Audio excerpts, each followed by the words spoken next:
दोस्तों, आज केंद्रीय गृह मंत्री अमित शाह ने संसद में एक बिल पेश किया। इस बिल के जरिए वैसे तो 3 विधेयक पेश किए गए संविधान में संशोधन के, और इसके जरिए सरकार को यह अधिकार मिल जाएगा कि किसी भी राज्य में किसी भी मुख्यमंत्री पर अगर आरोप लगे और 30 दिन के लिए उन्हें हिरासत में लिया गया तो उनको उनके पद से हटाया जा सकता है, उनसे इस्तीफा लिया जा सकता है।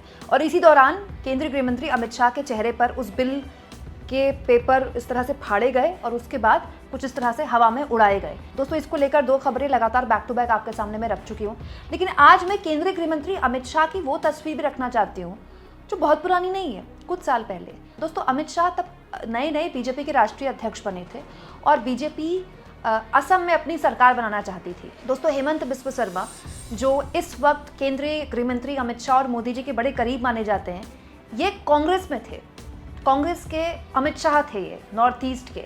मतलब हेमंत बिस्व शर्मा कांग्रेस के बहुत ही खास हुआ करते थे, लेकिन एन चुनाव से पहले हेमंत बिस्व शर्मा ने पार्टी बदली और बीजेपी में शामिल हो गए और उसके बाद उनको सीएम बना दिया गया।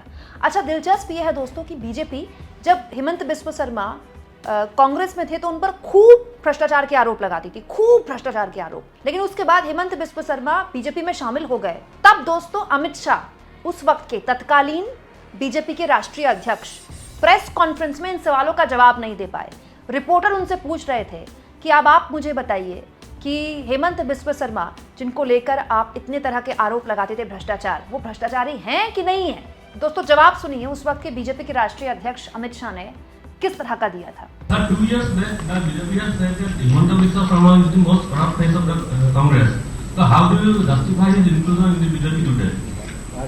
हेमंत जी ने हमें पूरा एक्सप्लेन किया है करप्शन किस तरह से होता था और हमने डिटेल समझा भी है कि किस तरह से होता था करप्शन। उनका मुखिया करप्शन करता था, वो डिटेल एक्सप्लेन किया है। देखिए, मैंने कहा कि हम गोगाई सरकार के खिलाफ जितने भी करप्शन के चार्ज है इसकी जांच करेंगे। एक बात मैं स्पेसिफिक ही कह रहा हूं कि गोगाई सरकार के खिलाफ जितने भी चार्ज है इसकी जांच करेंगे और करप्शन का दायित्व तो हमेशा जो सरकार का मुखिया होता है उसका होता है। और आपके हिसाब से हेमंत शर्मा जी करप्ट थे या नहीं थे? चलो भैया,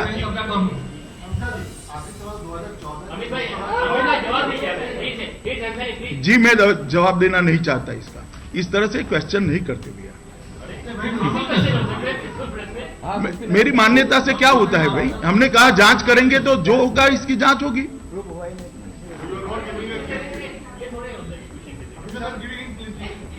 मैंने बोला सभी भ्रष्टाचार के आरोपों की जांच होगी। विदाउट जांच कैसे क्लीन चिट कह सकते हैं? जांच होगी सबकी भाई। 2014 के लोकसभा चुनाव जीतने के बाद मोदी जी ने आपको मैन ऑफ द मैच करार दिया था। अब असम में अगर आपकी सरकार आती है तो क्या man of the match Hemant Biswa Sharma को आप करार देंगे? सरकार आने दीजिए, बाद में आपको बताएंगे, घोषणा करेंगे। मतलब क्या गजब की दलील है कि अमित शाह ये कह रहे हैं कि हम जांच करेंगे। उन्होंने हमको बता दिया है कि भ्रष्टाचार तो सारा ऊपर से होता था, पैसा सारा ऊपर से जाता था, मेरे पास तो कोई पैसा भी नहीं है। मतलब ये तो कमाल क्या नया अथॉरिटी है बीजेपी वालों के पास कि वो उन लोगों के भ्रष्टाचार पर रिपोर्ट ले लेती है, उनसे बात कर लेती है, बात करके मामला सलटा लेती है। तो ऐसे तो कोई भी मुख्यमंत्री बीजेपी के राष्ट्रीय अध्यक्ष से बात कर ले और प्राइवेट में जाके उनको बता दे कि नहीं नहीं मेरे पास तो कुछ है नहीं, फलाने के पास जाता था। तो क्या बीजेपी ने कोई अपनी जांच एजेंसी खोल रखी है? मतलब ये कोई दलील है देने वाली? अब बड़ा सवाल ये है दोस्तों कि अब बीजेपी के अध्यक्ष तो रही नहीं केंद्रीय गृह मंत्री, लेकिन दोस्तों करप्शन तो करप्शन है ना, और अगर किसी पर जांच बैठती है तो फिर वो तो किसी की भी कुर्सी जा सकती है। तो और हेमंत बिस्व शर्मा अकेले तो है नहीं। सच्चाई तो ये भी है कि अजित पवार पर चक्की पीसिंग का आरोप लगाते थे देवेंद्र फडणवीस, अंत में उनको डिप्टी सीएम बना दिया। तो महाराष्ट्र से लेकर देश के अलग अलग हिस्सों में बीजेपी के पास ऐसी चमत्कारिक वॉशिंग मशीन आई है जिसमें कोई भी भ्रष्टाचार के आरोपी हो वो धुल के बाहर आ जाता है तो बीजेपी में शामिल हो जाकर उसके दाग साफ हो जाते हैं या उसकी पार्टी गठबंधन का हिस्सा बन जाती है। तो बड़ा सवाल ये है दोस्तों कि केंद्रीय गृह मंत्री अमित शाह जो कि तब बीजेपी के राष्ट्रीय अध्यक्ष थे, तब उन्होंने सवालों को फेस नहीं किया और अब वो दूसरों को राजनीति में स्वच्छता की बात याद दिला रहे हैं। ये अजीब बात है दोस्तों। इसीलिए इस मुद्दे को लेकर जबरदस्त तरीके से आज संसद में हंगामा हुआ और यही बात आज धर्मेंद्र यादव ने भी उठाई। धर्मेंद्र यादव ने भी अमित शाह को याद दिलाया कि आज आप राजनीति में स्वच्छता की बात कर रहे हैं, मत भूलिए कि आप ही चक्की पीसिंग करते थे, उनको आपने डिप्टी सीएम बना दिया। विरोध इसलिए करता हूं माननीय गृह मंत्री जी, बहुत नैतिकता की बातें कर रहे हैं आप। आपने भाषण दिए थे चक्की पीसिंग, महाराष्ट्र में जिनको लेके डिप्टी सीएम बना के घूम रहे हैं आप। दोस्तों, इसके अलावा इस पूरे मुद्दे को लेकर ममता बनर्जी ने भी खुलकर इसका विरोध किया है। मैं आपको याद दिला दूं, ममता बनर्जी वो पार्टी हैं जिनके सांसदों ने आज जबरदस्त तरीके से संसद में हंगामा किया, बहुत ही जबरदस्त। और ममता बनर्जी ने एक लंबा थोड़ा पोस्ट लिखा है इस बिल के खिलाफ, और वो लिखती है, मैं भारत सरकार द्वारा आज पेश किए जाने वाले 130वें संविधान संशोधन विधेयक की निंदा करती हूँ। मैं इसे एक ऐसे कदम के रूप में याद करती हूँ जो सुपर इमरजेंसी से भी ज्यादा है। ये भारत के लोकतांत्रिक युग को हमेशा के लिए खत्म करने का कदम है। ये कठोर कदम भारत में लोकतंत्र और संघवाद के लिए मौत की घंटी है। विशेष गहन पुरीक्षण यानी कि SIR के नाम पर भारतीय नागरिकों के मताधिकारों को दबाने के लिए यह केंद्र द्वारा उठाया गया एक और अति कठोर कदम है। ये विधेयक अब हमारी न्यायपालिका की स्वतंत्रता को समाप्त करना चाहता है। हम जो देख रहे हैं वो अभूतपूर्व है। ये विधेयक भारतीय लोकतंत्र की आत्मा पर हिटलर शाही हमले से कम नहीं है। ये विधेयक न्यायपालिका को उसकी संवैधानिक भूमिका से वंचित करना चाहता है। इसके अलावा दोस्तों आगे भी काफ़ी कुछ लिखती है ममता बनर्जी, और वो लिखती हैं, एक ऐसी व्यवस्था की ओर ये बिल ले जाता है जहां कानून और स्वतंत्र न्यायपालिका के पास नहीं बल्कि निहित स्वार्थों के हाथों में चला जाएगा।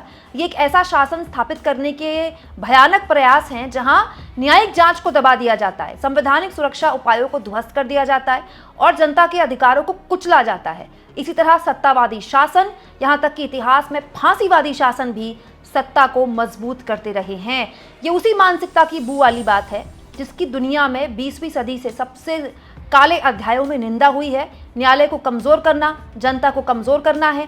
ये विधेयक केंद्र को जनादेश में दखलंदाजी करने का अधिकार दे देगा और अनिर्वाचित पदाधिकारियों यानी कि ED, CBI, जिन्हें सर्वोच्च न्यायालय ने पिंजड़े में बंद तोता कहा है, उनको निर्वाचित राज्य सरकारों के कामकाज में हस्तक्षेप करने के लिए व्यापक हथियार देता है। यह हमारे संविधान के मूल सिद्धांतों की कीमत पर प्रधानमंत्री और केंद्रीय गृह मंत्री को एक भयानक तरीके से सशक्त बनाने का कदम है। ये विधेयक का हर दिन में विरोध किया जाना चाहिए। हर तरह से हमें लोकतंत्र को बचाना ही होगा। दोस्तों, दिलचस्प ये है कि इस पूरे मुद्दे को लेकर नायडू और नीतीश की बात भी आज उठी।